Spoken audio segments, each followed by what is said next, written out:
Take a look at this patch of land next to the Baltic Sea. In between two of Eastern Europe's rapidly developing nations lies a geographical outlier. Kaliningrad serves not only as a military headache for some and a home for others, but also as a tactical advantage for its mother nation. Despite being nearly 250 miles away from Mother Russia, Kaliningrad is an extension of the largest country in the world. You're probably wondering what Kaliningrad is. While some might consider it a leftover of the Soviet era, others think that it's a strategic position and an answered prayer for the Russian Federation, but not for the usual reasons. Russia doesn't need this oblast, or province, to increase its size in Europe or its economic abilities. Kaliningrad barely scrapes the surface when it comes to economic contribution. With a GDP of $7 billion and a population of under 1 million inhabitants, Kaliningrad is the economic equivalent of Haiti. It sounds crazy, doesn't it? A region stuffed in between top contenders like Poland and Lithuania that lacks commercial and social power.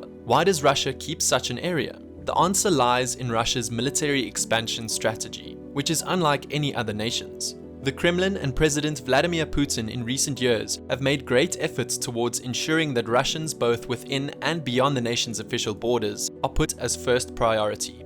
This resolve has led to the retention of Kaliningrad, which, shockingly, isn't wanted by either Poland, Germany, or Lithuania despite its roots. But more interestingly, it's led to a military ticking time bomb between NATO, Russia, and the EU. The Russian leadership hasn't been the biggest fan of NATO's eastward expansion or the integration of the European Union. After all, Kaliningrad's neighbors are both EU and NATO members. Russia's recent responses to the alleged westernization of the Baltics put this little province at the center of an arms contest that features advanced anti-aircraft technology, naval strengthening, and a missile launching system that would scare even the toughest strategist. Today, Kaliningrad is known as one of Russia's 85 federal subjects, which means that it's a constituent unit that falls under the Russian Federation and its constitution. We can compare this to the situation in America. Each of these subjects, much like the states in the US, have their own leader, a legislative body, and a constitutional court, which is supported by the federal subject's constitution and legislation. If you look at all of the subjects on a map, you'll see that Kaliningrad is the only subject that's not connected to the mainland. See, here, it's cut off by Belarus and Lithuania. We have World War II and the fall of the Soviet Union to thank for that. But to make sense of the strange situation in Kaliningrad, its origins need a quick look. The area used to be known as East Prussia. Königsberg was its capital city and it hosted aristocrats and royalty. It was part of the mighty German Empire until its invasion in 1945. The Red Army's liberation tour of Eastern European nations led up to the capture and destruction of Königsberg and its largely German citizens. When Stalin and his army realized that the waters in the area don't freeze over in the wintertime, they couldn't resist the economic advantage. Königsberg was renamed Kaliningrad after former Soviet Union head Mikhail Kalinin. Was it a fair takeover? Not really, but it happened anyway through something called the Potsdam Conference. Stalin used a heavy military presence to practically wipe Germanness off of the map.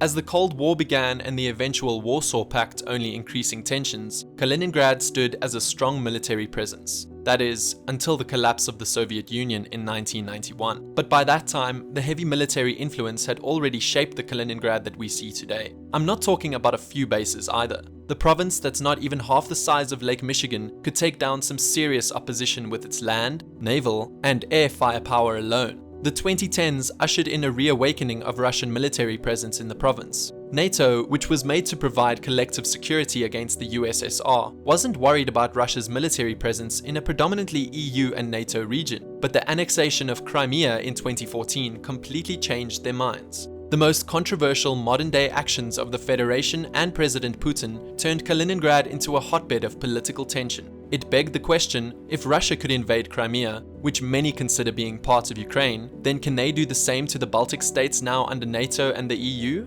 If they wanted to, yes, they definitely could. It's time to talk numbers. Today, Kaliningrad boasts over 20,000 soldiers, stationed in 58 known naval units, and that's just by the sea. These soldiers man and operate submarines, torpedo boats, missile launchers, radar systems, and defense on the Baltic Sea. On land, you will find 3 known Russian combat brigades that are fully manned and operational, and a decent number of motor rifle brigades. You'll also find over 200,000 troops, an impressive 800 tanks, and 1,200 armored vehicles. Looking up to the sky, you can expect the highest capable anti-access area denial system out there. Enter the S-400 anti-aircraft system. This defense system is capable of targeting and taking down any enemy aircraft within a 150-mile range. And with a ridiculous accuracy rate, these guys won't miss. That means that these Baltic states are right in the middle of a bullseye. Hypothetically, that is. And these are just the facts that have been disclosed to us. One would be forgiven for mistaking this province for a 9,500-mile military base. Russia's military presence is so integrated with Kaliningrad's existence that it makes up 10 to 15% of the jobs there.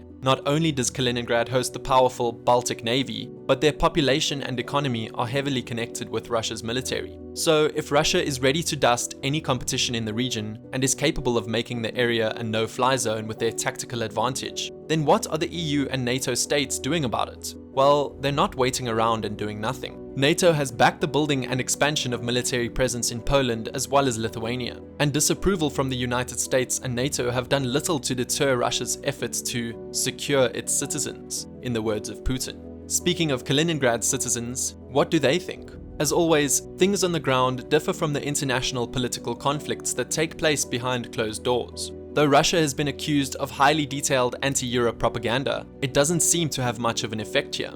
In fact, Kaliningradians, as they are called, are some of the most liberal Russians in the area. Their close proximity to more westernized countries like Poland and Lithuania not only exposes them to the true Europe, but it also allows for democratic ideals to be a more common occurrence. To put things into perspective, out of those who live in Kaliningrad, over 70% of them have obtained passports for international travel, compared to 30% of those in mainland Russia. After Russia invaded Crimea, heavy sanctions were dished out in retaliation, which led to massive Russian-led campaigns that wanted to make Europe look like the immoral devil in the situation. In retaliation, Putin stopped the importation of many European and American foods. This only served to integrate Kaliningrad with their neighbors. With the ban on non-Russian goods, those living in Kaliningrad took advantage of their unique location to do some shopping. Citizens often cross the border during weekends, and you can find large droves of Russians from the province on a food supply run in Poland. All of this traveling also exposes those in Kaliningrad to the huge development in these countries ever since the fall of the Soviet Union. Independence looks really good when you don't have the skeletons of the USSR hanging around. Perhaps the most glaring reminder of the Soviet era is the House of Soviets. It's a hideously dull, unfinished building that was meant to replace the magnificent Königsberg Castle. This mess has come under scrutiny from those who are tired of gazing at its, well, ugliness. It seems like the area is not as influenced by Mother Russia's version of history and conspiracy as a lot of the mainland is. But then again, humans are not that simple. Though many people there don't see Europe as an enemy set to burn Russia down, they have a sense of national pride. Then there's the few that are looking back at the region's German heritage, which is unavoidable in a location like this. But it's a livable situation, possibly even better than mainland Russia. There are no protests for liberation or grandstands against the Russian government from the people, no war cries or fear over any invasion. The issue lies with the leadership, and therefore, it's really up to them to decide their futures. But what do you make of this unique Russian land? And what does its future hold?